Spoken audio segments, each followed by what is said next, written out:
everyone, and welcome to Travel Massive Live. My name is Maria. I am joining you from Sofia, Bulgaria, and I'm going to be your host during this webinar. Today's topic, as you already know, is how to create a successful Travel Massive chapter.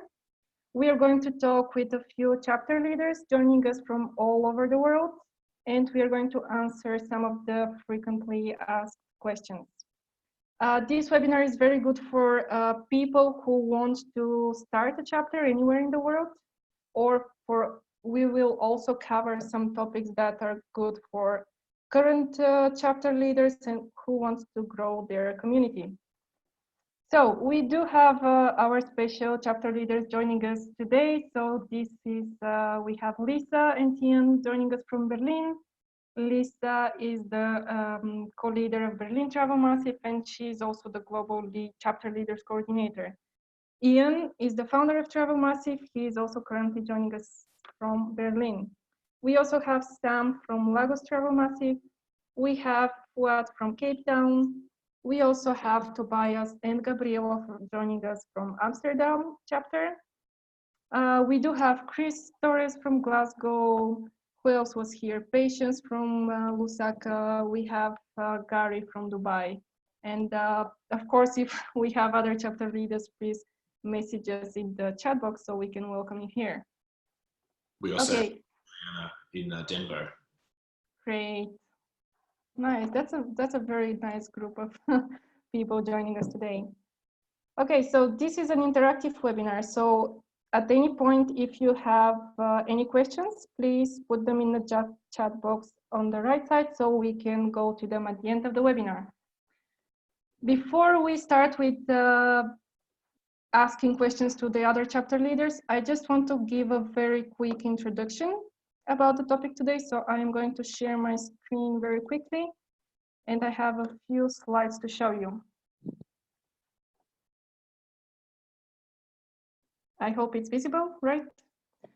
So basically, Travel Massive is connecting more than 54,000 members, and we do have 164 chapters all over the world. The whole community is created and maintained thanks to 221 chapter leaders.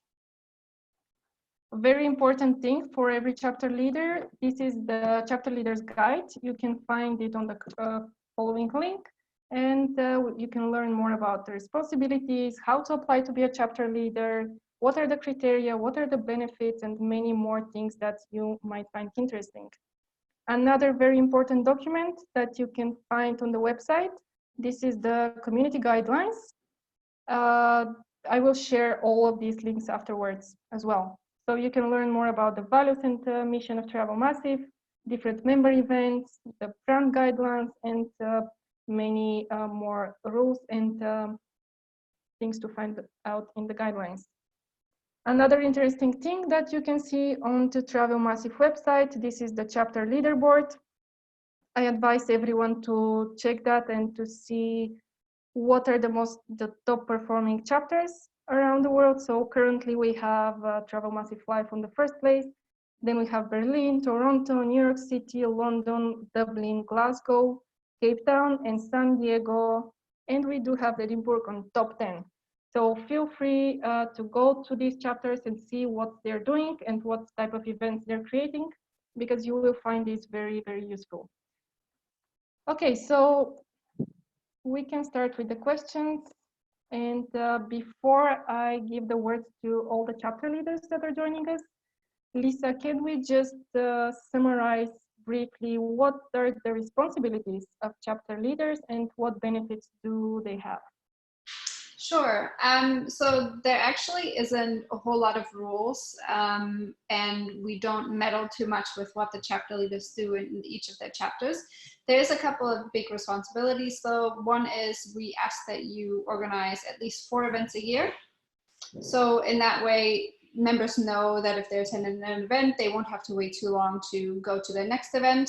How and when and where you organize those is completely up to the chapter leaders, but 4 events a year is one requirement, and the other big requirement is that each chapter leader is responsible for approving new members for their chapter. So every time somebody new joins, chapter leaders get an email and can then check that everyone has filled in all the required information and that the profile will be helpful to other members and can be approved. And then I guess there's a couple of nice to haves, which is if people want to get involved on our forum or on the blog by writing, for example, event recaps, that's always really nice as well. And in general, just, you know, being communicative with your own members, but also with us, the team. If there's any questions or concerns, we appreciate if, you know, if people are just communicative about those. So I guess that's the what is required part. And then in terms of the benefits, I think there's a ton. So for me, I was a member first in New York. And then when I moved to Berlin a couple of years ago, I joined the chapter here and started co-leading it. And for me, it was like a really good way of giving back to the community. I'd attended events all the time. And now I'm able to organize events that hopefully are a good way for members here in Berlin to connect with each other, to share their knowledge. And then for me at the same time, it's a really good way to build my network. I get to meet amazing people all the time. We get to invite interesting speakers that you build relationships with. You're definitely working on your event management skills. You're working on, you know, marketing skills by promoting your events, working with partners, and, you know, how do partnerships even work. So I think there's a ton of benefits that come with it, and just a lot of visibility as well in the community. Yes, I would like to add that our most active chapter leaders and even members do get a shout out on the blog. So we often do interviews or startup spotlights with many chapter leaders, many members, many startup founders. So that is also a very big exposure to the person. Ian, you are basically the original chapter leader. So you have seen how the community has grown. Can you share with us, is anyone capable to start a chapter? And a lot of people are also interested, what destinations are most suited to become a chapter on Travel Massive? Sure. So to answer the first question, yes, anyone can be a chapter leader as long as you meet the criteria that we've listed on the chapter leader guidelines. So that's on the starter chapter page. I mean, it is pretty much, you know, that you're able to commit to organising some regular events in your chapter. You know, you're communicative, you can uphold the values, and obviously, you know, the mission of Travel Massive is to connect, you know, people in the tourism industry together. So, you know, that really should be your mandate as a chapter leader. That said, I think also, you know, chapters are more often formed by a couple of chapter leaders. So it's rarely that it's just one person that might run a chapter by themselves. You know, there is some work that's involved in maintaining a chapter. You need to be able to approve members. You need to be able to organize events. And I think what we find is that where there are chapters that have at least 2 or 3 chapter leaders, that seems to work quite well in terms of building a good dynamic and a team. So that hopefully answers the first question. The second question is interesting because, you know, Travel Massive originally started in big cities. So, you know, the first Travel Massive chapter was in Sydney, where I started the community. Then it spread to, I think, London and Toronto. So these are quite large cities. And but then, you know, there have been Travel Massive chapters in very small cities as well. So over time, we've sort of learned what works and what sort of doesn't work in terms of where a chapter is based. So for example, it would be rare, although we can break the rules, so to speak, to have a chapter in an entire country. So typically we like to have an actual destination, which is where people can meet. That some interesting sort of observations here is that, you know, big cities like a New York or London have a lot of people, and, you know, they have a lot of networking. So networking is the culture. If you go to New York, everyone knows what a meetup is. Everyone knows how to network. In some places around the world, networking is not really as popular a thing. And so Travel Massive sometimes can struggle in areas where it's culturally not a part of people's professional routine to go and meet and even meet their competitors.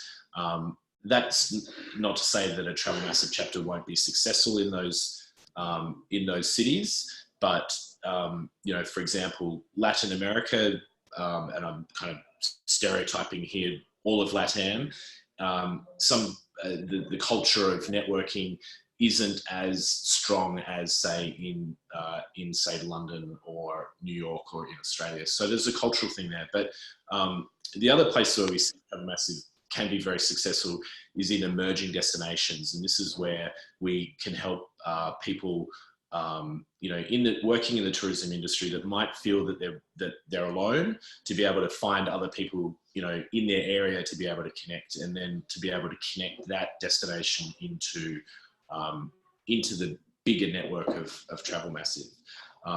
So I guess the thing is there's no hard and fast rules as to exactly what kind of destination can work for a Travel Massive chapter, but sort of the standard script would be, you know, we look for a city. If it's the city, then that city should be with at least 1 million people. And that's just based on experience that when cities are too small, there's not enough people in the tourism industry that want to connect, or, you know, there's just everyone knows everyone. So they kind of think, well, there's no point starting a Travel Massive chapter. So that's sort of one of the rules. And then the other is that we generally don't allow people to start a chapter in a large area. Again, there are exceptions to that rule, but a very large area, again, is hard. You know, the core of Travel Massive is bringing people together to meet each other. And if you're saying that an entire country is a Travel Massive chapter, then that's obviously kind of very difficult. So, but I think the best way to do is have a look at the chapters that are on Travel Massive, have a look at which ones have events and are performing. And if you've got questions, you can always come and ask us. So hopefully that answers your 2 questions. Yes, thank you. And I would also like to remind people, so a lot of people want to join as chapter leaders, but they're already in cities where a chapter is existing. So it is also possible to join an existing team of chapter leaders, or we do have some chapters that currently don't have chapter leaders for one reason or another. So you can also go through the website and see where do you want to get involved, which city, so you can take a look how is the community performing there. Okay, so let's start with our other chapter leaders who are joining us here today. Sam, joining us from Lagos, do you want to share a little bit about what is your background in the travel industry? When did you join and when did you become a chapter leader, and what actually motivated you to become a chapter leader? Okay, this is my 5th year. No, 2014 to 2019. Okay, 5th year. Yes. So I joined the industry in 2014 as a staff of a company called Afro Tourism.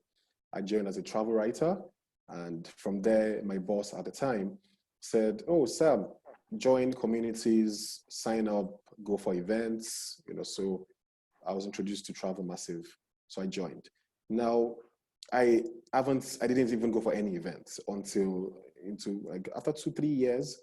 Now, I am someone who is very active on social media. I post a lot, do a lot of articles, right? And then someone who is a member, Innocent, that's the guy's name. He said, "Oh, Sam, we're looking for chapter leaders.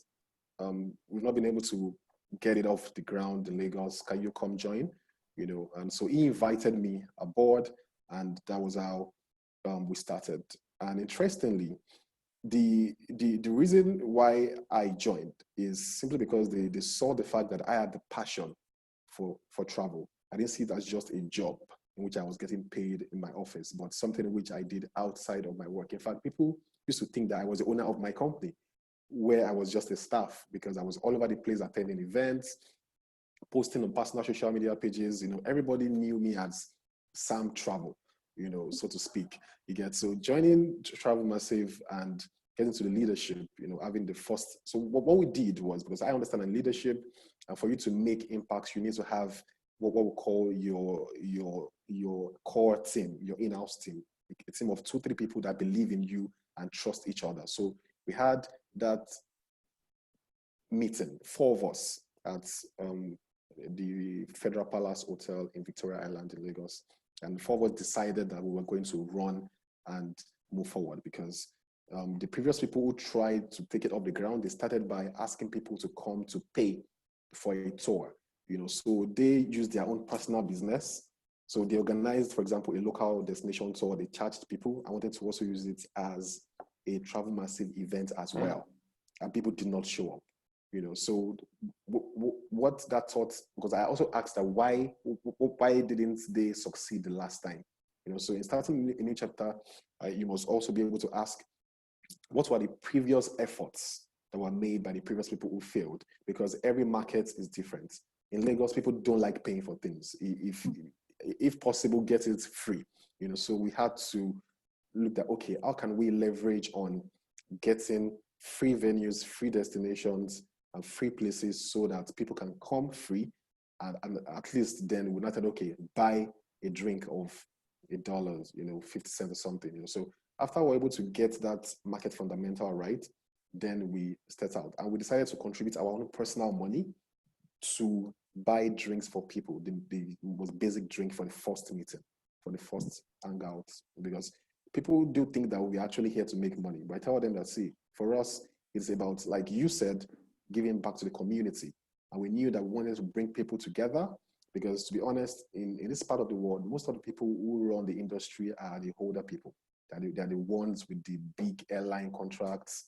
They're the ones who own the massive tourism contract agencies, government stuff. So young people really do not have a voice. So Travel Massive Lagos gave them that platform to come together and to be able to think and fertilize ideas. So in order to prolong this discussion, what we're able to do, to really get this off the ground was the first meeting, we ensure that we contributed money among the chapter leaders. So that's why I also ask people, if you want to start a chapter leader, ensure that you have a job. Have something you're doing that brings money in for you, because you're giving back. So we contributed some money and told people that, okay, the first 50 people to come will get free drinks at 1,000 naira. And 1,000 naira is like, say, $3, and then you can also, once you come, you can then buy things yourself. But that incentive to come for the first edition at an interesting venue. And we also did something. Our motive is to unveil Lagos one hangout at a time. So I think that in your city, you should consider places that people do not ordinarily go to, because people do hang out all over the place. But we thought, okay, how can we be different? Where are places that people do not know exist in Lagos?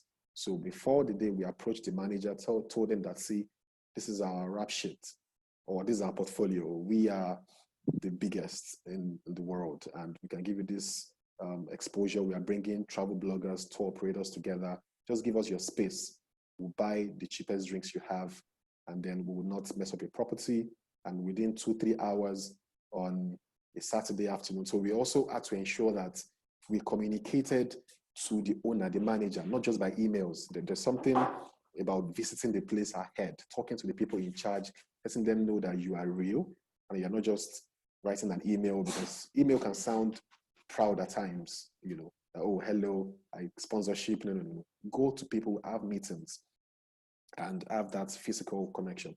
Okay, so getting people to come was not difficult, because I personally, and also even though you have a group of chapter leaders, there's always someone who leads, so that person should have that network that, in which when the poster is designed, you send it across and people will definitely come. So I guess I will come back to this later on, but to answer your question, my background was because I got that job, and I also discovered that my passion actually lies in travel and bringing people together. So that really Great. helped me. Thank you for the very insightful and detailed answer. And I do admire the passion that you're showing. And of course, a very important thing, giving back to the community and giving exposure to places that are not so very known. That is a very, very good thing that people will recognize and brings community together after all. Fuad is joining us from Cape Town. Do you want to share a little bit about the chapter in Cape Town and how did you get involved? Okay, yes. Hi, everyone. I actually am the chapter leader for Travel Massive Cape Town for just over a year. September was a year, and I was requested by the previous chapter leader, Dawn, who I assisted with actually hosting an event for the chapter, and she thought that I had all the qualities and requirements to be a chapter leader. My background in the travel industry, about 19 years at the moment, assisting the local tourism industry with development and marketing. So I previously worked at Cape Town Tourism, but started out where we actually had 6 different tourism bureaus in Cape Town, and we amalgamated and formed the current Cape Town Tourism that it is. And I assisted with quite a few of the development campaigns in helping put Cape Town on the map. And then about 3 years ago, I started my own freelance sort of agency to assist with tourism business development as well as marketing.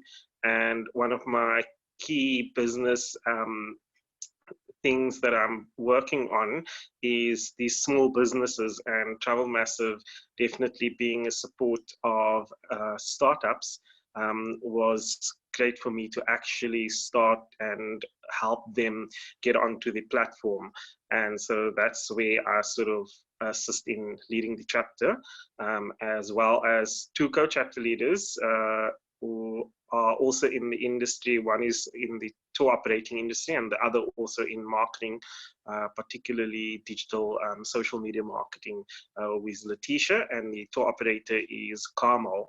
I don't think they were able to join today though, as they are busy working.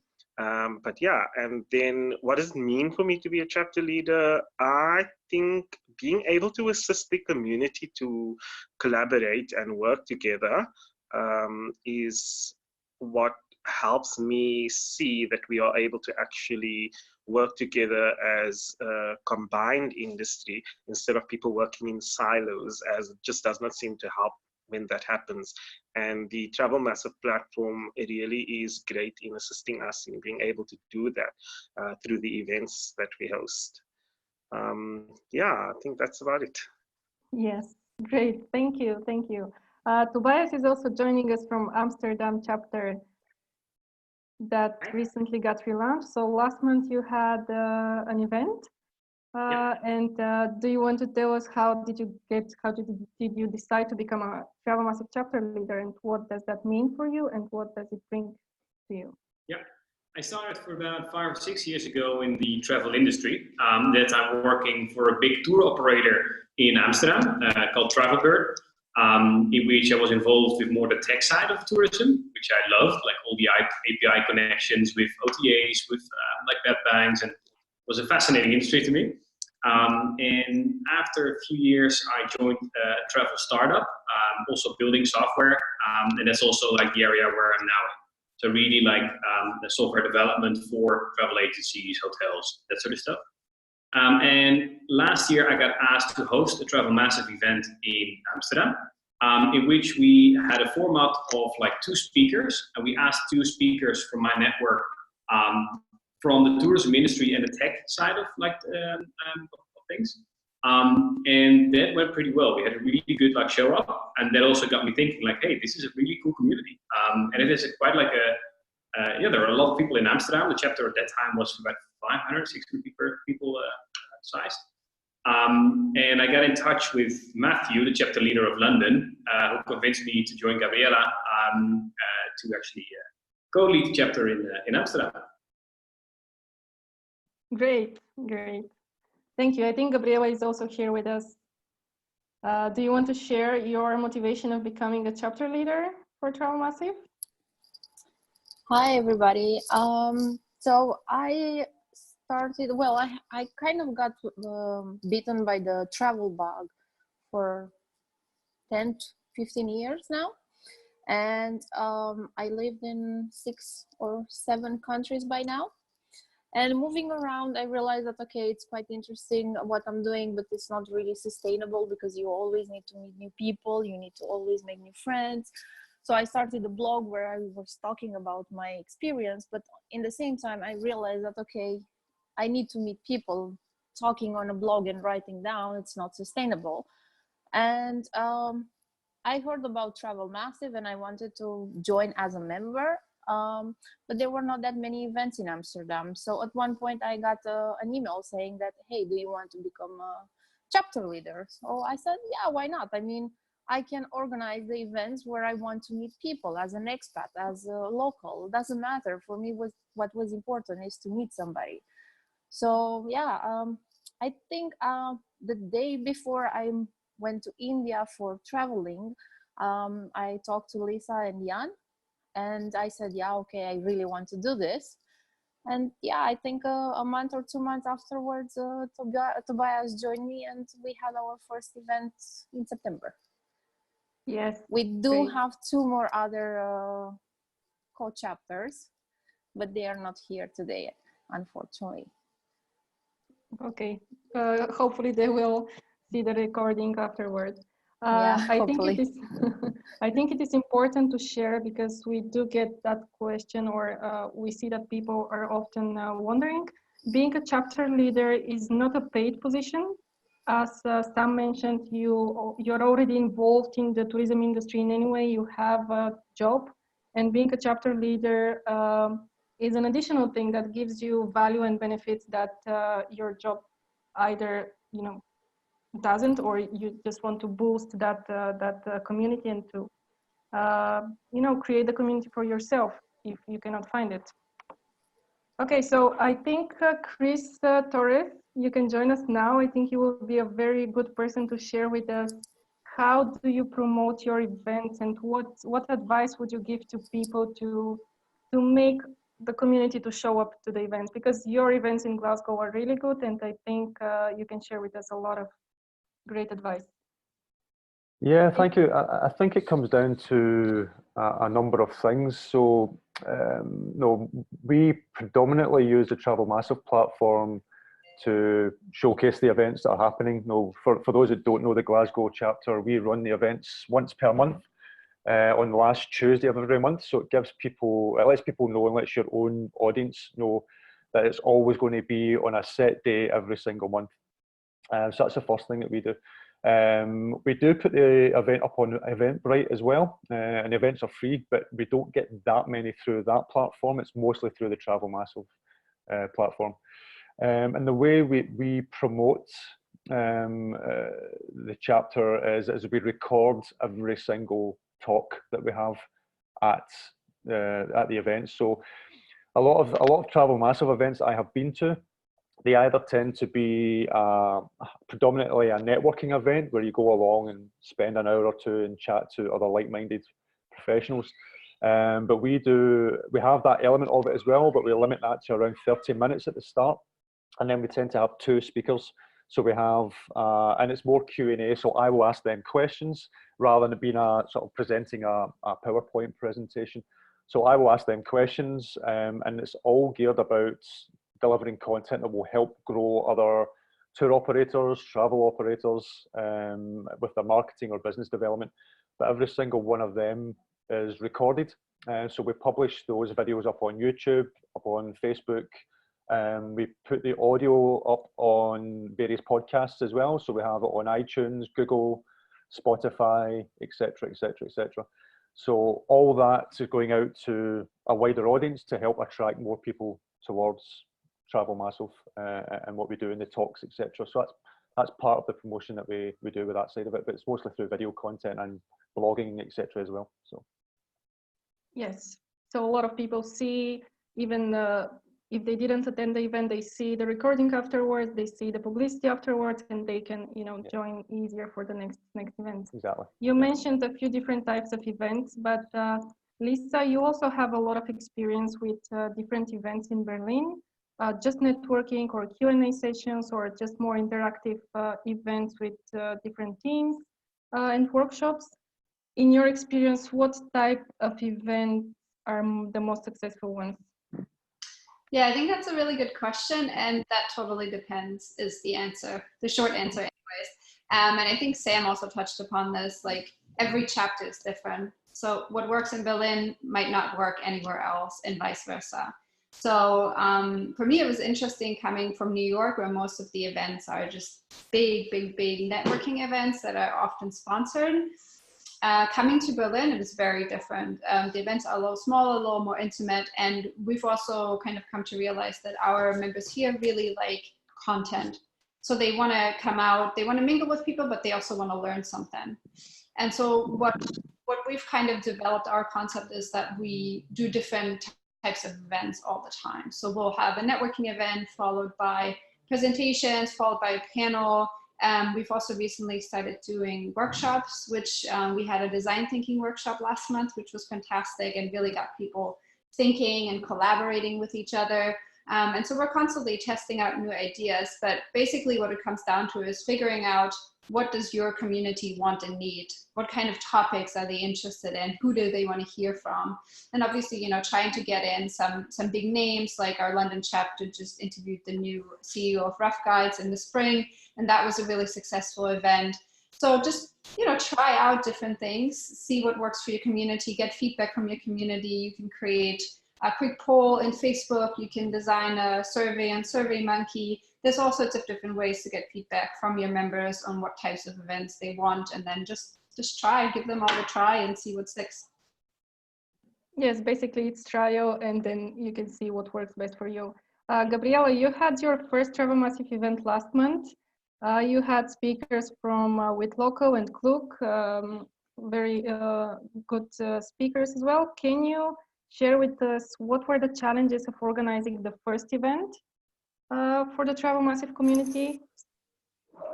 Yeah, I think the challenge for us was to kind of all of us be aligned on what do we need to do and how to make the event successful. We also decide quite late on what we want to do and when we want to schedule the event. So that didn't give us enough time to promote the event enough. So we are trying to learn from our mistakes and do a better event next time. So we already schedule when do we want to announce the save the date and to already promote who will be our speakers, where will be the location, and you know, be able to promote the event faster. We also had the event promoted only on the Facebook group that we have and the Travel Massive website, but the event on Facebook was closed as well. So it wasn't a public one. People didn't, outside of the community from the Facebook group, didn't see that event either. So we are really trying to learn from everything that we did the first time, not to repeat it the second time. Yes, great. I think also for me, when I first started doing events here in Sofia, I was really scared if anybody would show up.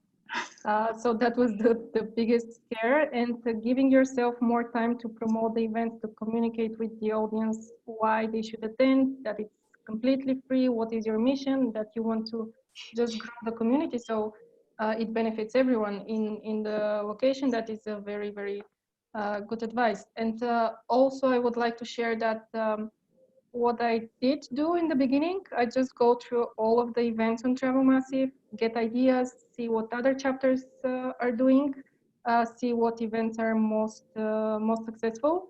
So that way I could somehow get an idea of what I want to do in Sofia too. Okay, Ian or Lisa, do you want to talk a little bit more about what happens if people don't show up, and does that discourage chapter leaders, how they can tackle that problem? But we might have some drilling going on in our office. If it continues, we might defer and answer that question when the drilling stops. But so the question was around turnout and people not turning up. So it's an interesting thing. I mean, we live now in the sort of the Facebook generation of people clicking yes to every single event, you know, on their feed, and then determining, you know, at the very last minute which event that they want to turn up to. And, you know, that can be very frustrating for an event organizer, because if 20 people register for your event and 10 people turn up, then, you know, and this is this is feedback that I get, is that people are quite disappointed that 10 people, didn't turn up. I think on an average, it's probably, you should expect about a 25% drop-off rate for people to attend your event. And that's standard sort of, benchmark, I think. I think the ways that you can improve that is obviously continue to remind people. You need to give people reminders. You can't just expect that they see the event, they click register, and they're going to turn up. You need to give them a reminder the day before, even on the day. Certain things like the weather could change. I know in Bangkok, for example, which can have torrential downpours, we've had an event, with 80 people registered and then 20 people turn up. But I mean, that's actually just because of the fact that if you get stuck in the torrential downpour in Bangkok, traffic goes, grinds to a halt. I mean, it's already bad traffic anyway, but it's logistically impossible for people to be able to get to the event. That makes an interesting point, that your venue location should be a place which is accessible to people. So the further away, the more that you make people have to travel to your event, then the bigger the hook is to get people to come along. But I think the way that I view it is that if 20 people said that they were going to register and 10 people showed up, I mean, yes, I could feel a bit disappointed that those 10 people didn't make it, but at the same time, 10 people did show up.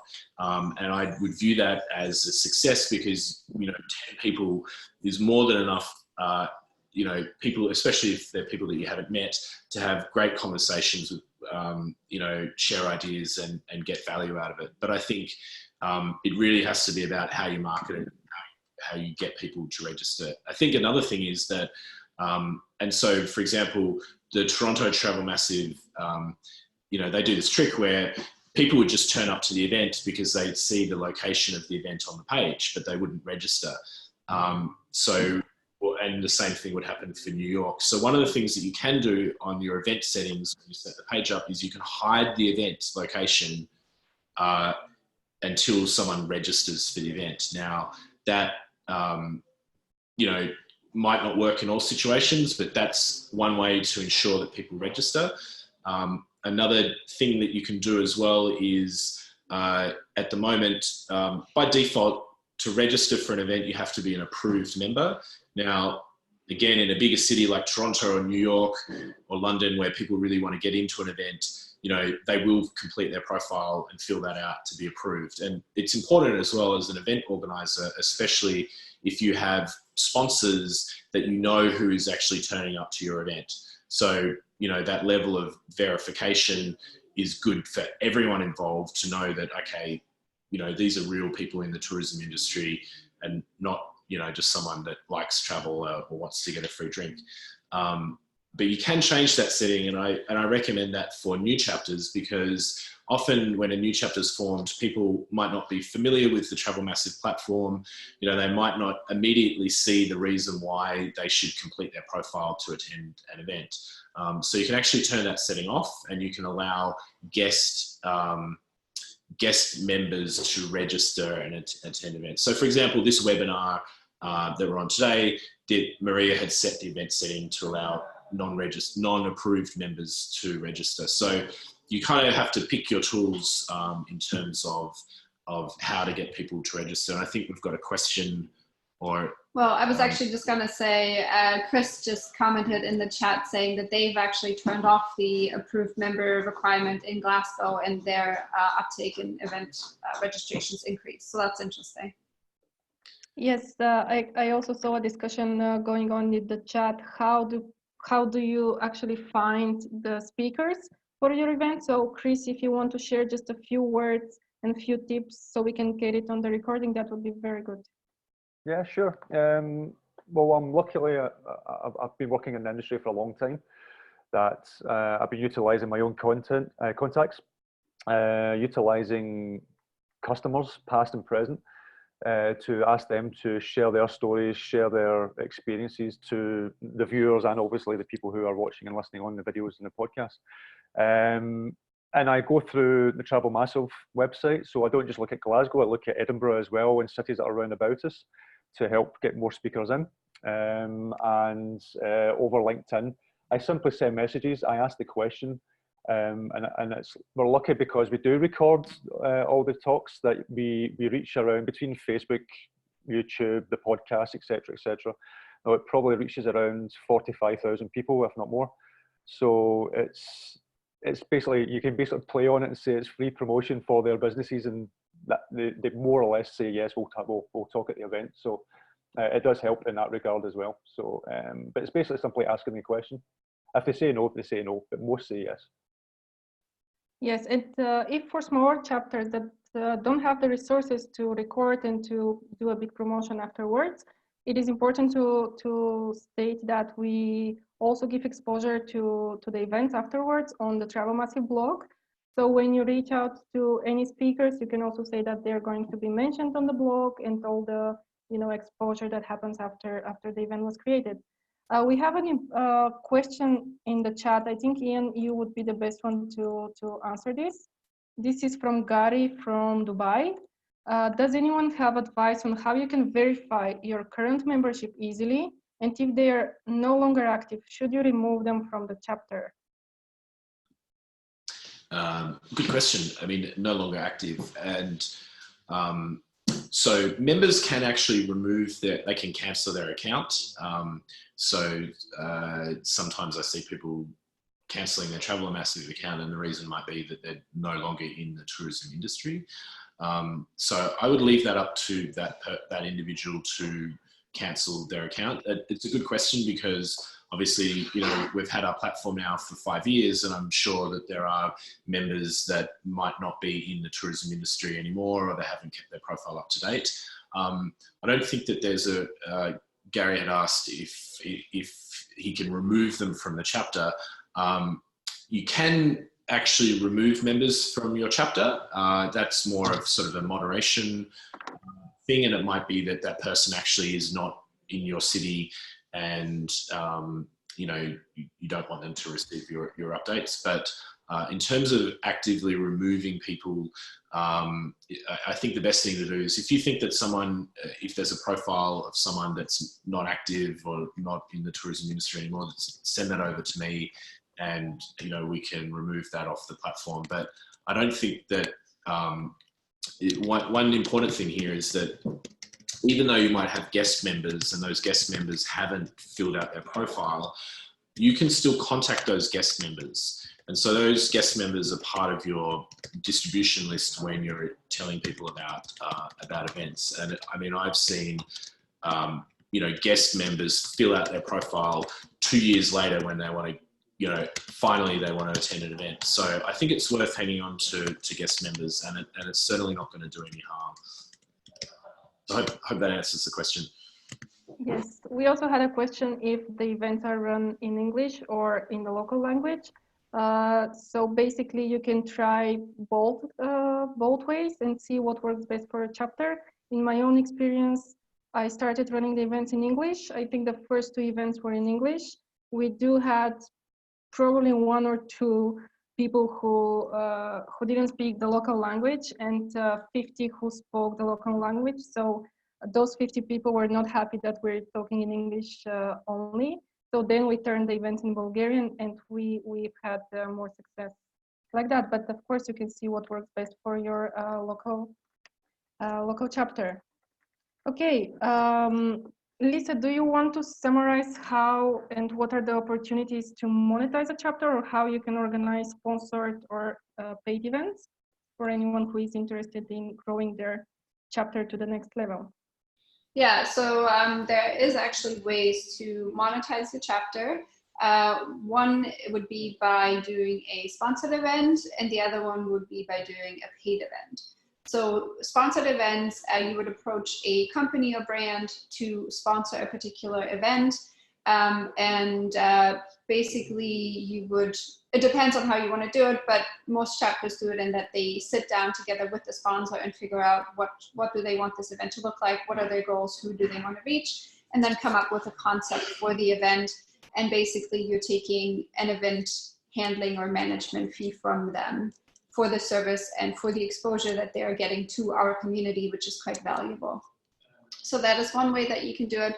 The other way would be to charge members to attend. So if you're having a special event or you're doing a hands-on workshop that's being provided by a travel professional, you might want to ask for a small fee from your members to cover speaker fees, room rentals, those kinds of things. It really depends on the chapter if that works, if there's a willingness on the side of companies and brands to pay, and also if members are willing to pay. That's something that each chapter kind of needs to determine on their own, and maybe also test and see if anyone is interested in those kinds of opportunities. But that is definitely something that you can do, and that can also be set up through the website.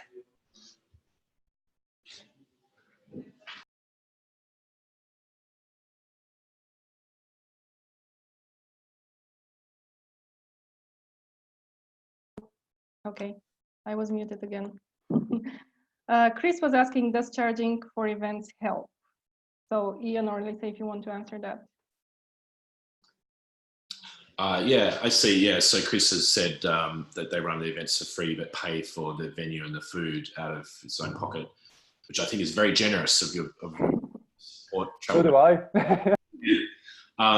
No, I mean, I think if people are getting value out of it, then, you know, you've always got that balancing act of, I think it's fair to say, look, we're all going to utilize this venue and we're going to have some food and drinks, and it's okay for you to pay for it.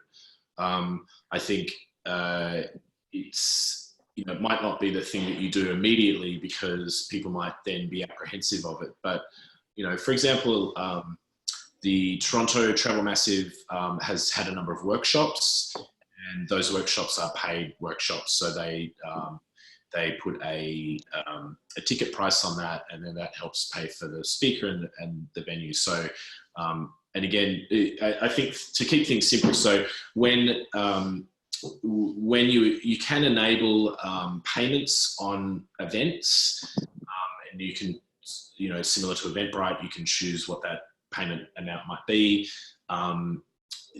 Travel Massive's platform will handle that transaction. Now, there's an important thing there is that, you know, in the case of, say, Chris, is that it's not it can't be an immediate payout to you for that money that is collected. So what happens is that we then need to get an invoice from you for that amount of money for your event, and then we end up doing a forex for it. And there's also some money loss on the foreign exchange, because if your members are paying in you know, in pounds, and then that gets transferred into US dollars, and then we pay you back out into pounds. So there's a margin a cut that's taken out of that.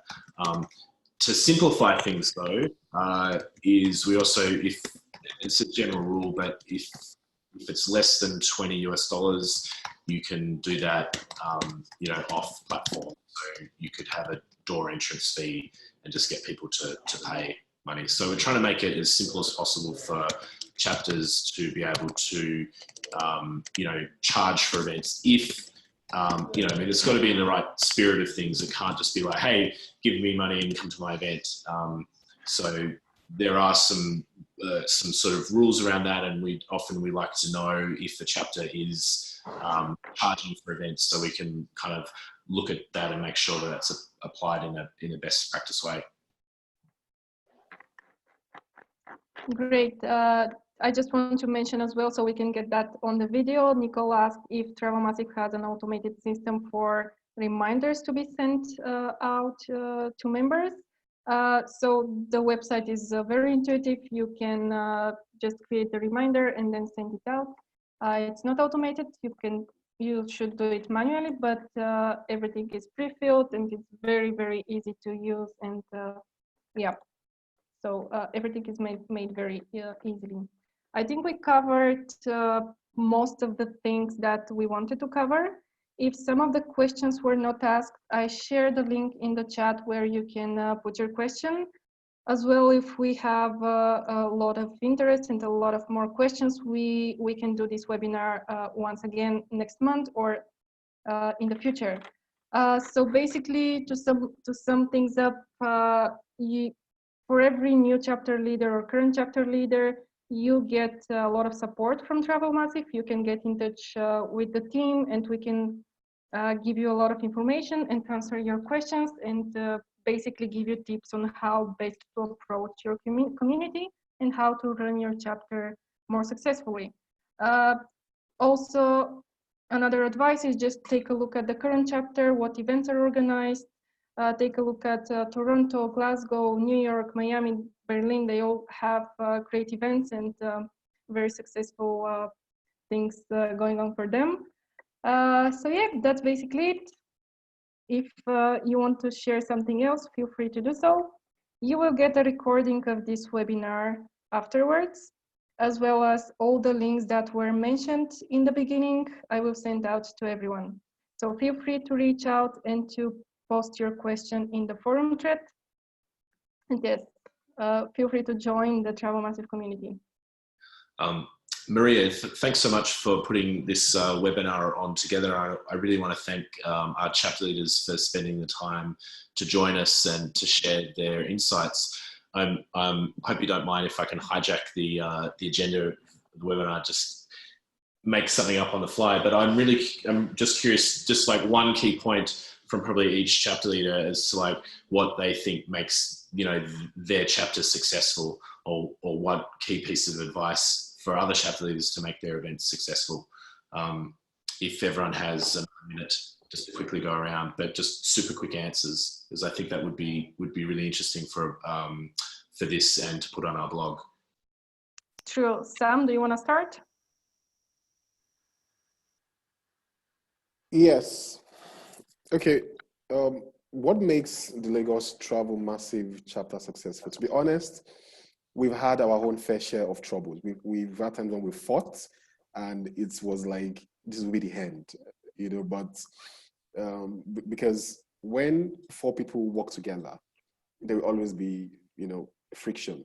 But thankfully, we have a lady among us. So we are 3 guys, 1 lady. So I think that the presence of a mix of the genders helps to balance things out. So I'll suggest to people that don't just be a community of guys only, or a chapter leaders of only guys, but have a lady or a guy, you know, that mix.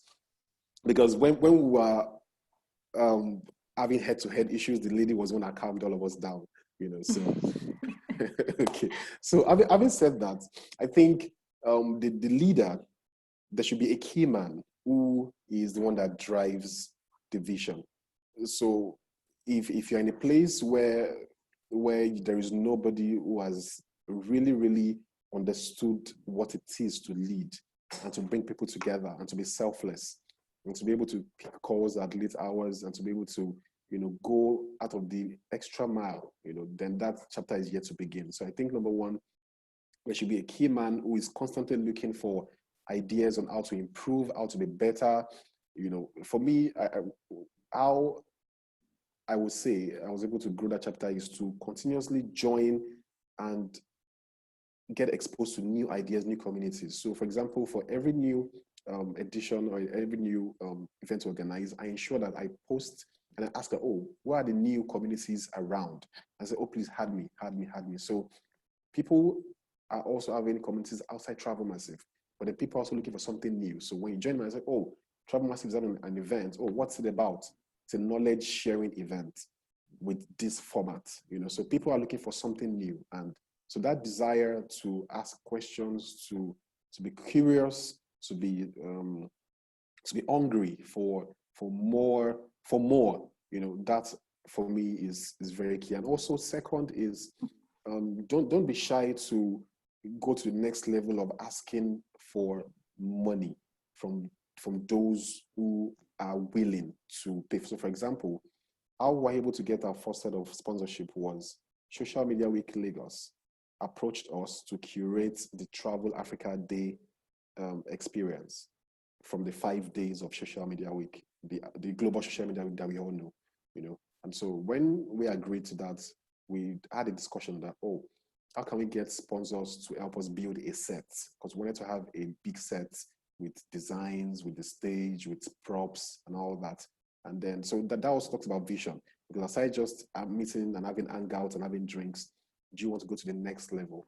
So after having that discussion, we said, okay, let's approach brands. And we were also able to met a resort, Lagos, and gave us some money, which we used to pay for the interior design for the entire set. And we also approached an airline as well, that we were having a Kahoot game. Can they come sponsor and give winners free airline tickets? And said yes. So interestingly, people are waiting. And of course, the promise that we gave to them was that if you come to this event, Social Media Week is going to be having 5,000 people attend. And then when they come to our booth where Travel Massive is, we will have at least 700 people. So we were giving them numbers. We had a proposal, a 5-6 page proposal properly done and executed and sent to them. Because people actually have cash to spend, but they want to know that the people who they're spending it on are people who are genuine, who are credible, who have the numbers, who have the platform, and who also have credible partners as well. So we, riding on the platform of Social Media Week Lagos, also help to make our case for when we're trying to raise money. So that for us is our...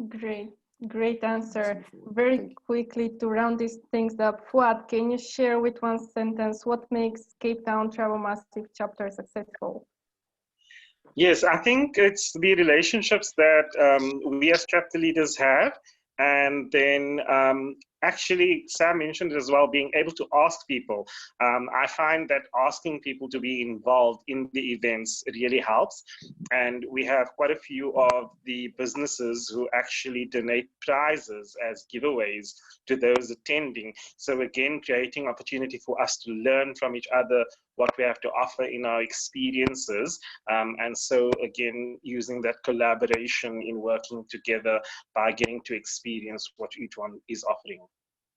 Great. Tobias, what makes Amsterdam Travel Massive chapter successful? I think what's very important and what will help us a lot is to have speakers and venues that are well known to the potential audience. So have like big brand names or like really great venues in the city center to be name dropped in the event.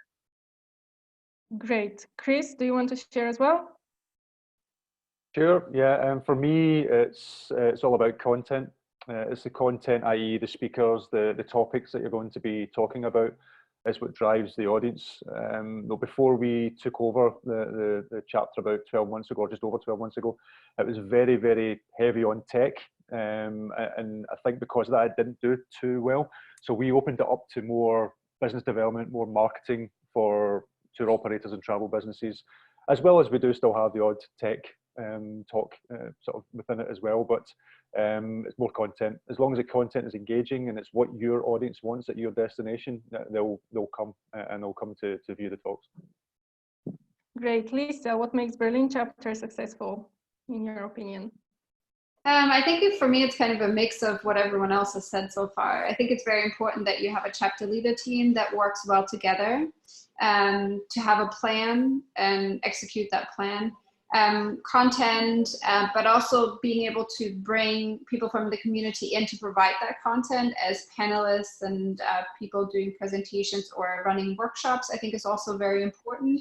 And just, giving people a regular platform to connect. So we also do events every month, and we get the feedback that people are like, wow, you're doing so many events, and even if I can't come this month, I know they'll be next month. So having that continuity, I think, works really well for us as well.